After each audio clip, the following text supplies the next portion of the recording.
అలాంటిది ఒక సినిమాని చేయడం అంటే ఎన్నిసార్లు మినీ యుద్ధాలు చేయాలి, ఆర్థికంగా కావచ్చు, క్రియేటివ్గా కావచ్చు, వీటన్నిటికీ సంబంధించి. అలాంటిది నేను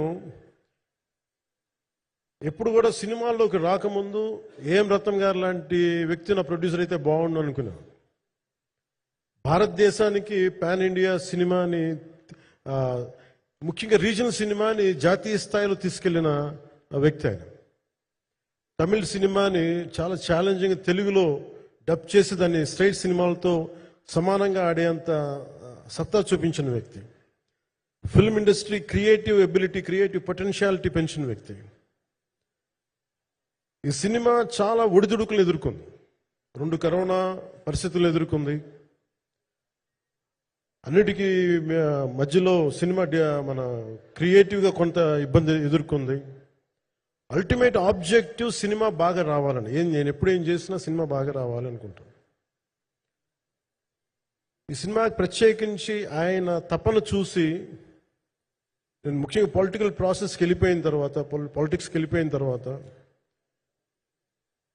డైరెక్షన్ అని వీటికి దూరమై క్రియేటివ్ పార్టీకి దూరం అయిపోయిన తర్వాత, పాలిటిక్స్ నా ప్రైమరీ ఫోకస్ అయిపోయిన తర్వాత మళ్ళీ దృష్టి పెట్టి సినిమా కావాలి, మీరు చెయ్యాలని చెప్పి నా దగ్గరికి వచ్చి కోరుకున్నప్పుడు నేను ఎంత బెస్ట్ ఇవ్వగలను ఆ సినిమాకి అంత ఇచ్చాను. నేను అంటే నా బెస్ట్ ఇచ్చాను. అంటే నేను అన్నిటికంటే కూడా నేను ఇవ్వలేనిది టైం ఇవ్వలేను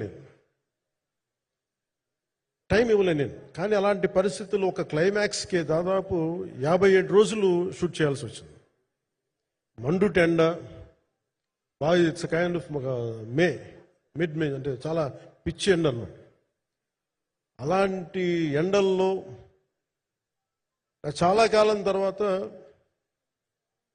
నాకు మార్షల్ ఆర్ట్స్, నేను ఎప్పుడో నేర్చుకున్న మార్షల్ ఆర్ట్స్, ఒక ఎస్క్రీమా కానీ, ఊషు కానీ, నేను నేర్చుకున్న సెల్ఫ్ డిఫెన్స్ టెక్నిక్స్ కానీ, యుఎస్లో నేను ఒక వర్క్షాప్ చేసిన జీత్ కండో ఇవి కానీ, ఇవన్నీ ఈ సినిమాకి నాకు పనికి వచ్చినాయి. నాకు వీళ్ళతో డిఫరెంట్ కొరియోగ్రాఫర్స్తో కూర్చొని ప్రత్యేకించి క్లైమాక్స్ పార్ట్ ఇది అందరికీ ఇన్స్పైర్ చేసింది.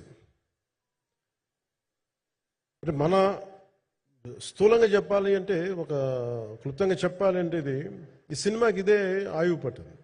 ఈ ఫస్ట్ పార్ట్కి ఎక్కడ కొల్లూరు నుంచి, మన కృష్ణానది తీరం కొల్లూరు, విజయవాడ సమీపంలో ఉన్న కొల్లూరు ప్రాంతం నుంచి దొరికిన ఒక కోహినూరు వజ్రం నుంచి అది ఎటు మన గోల్కొండ రాజుల దాకా వచ్చింది, మన హైదరాబాద్ సుల్తాన్ల దాకా ఎలా వచ్చింది, దీని ట్రావెల్ ఇటు వెళ్ళింది. ఇవన్నీ జరిగినప్పుడు దీని నేపథ్యంలో జరిగే కథ ఇది.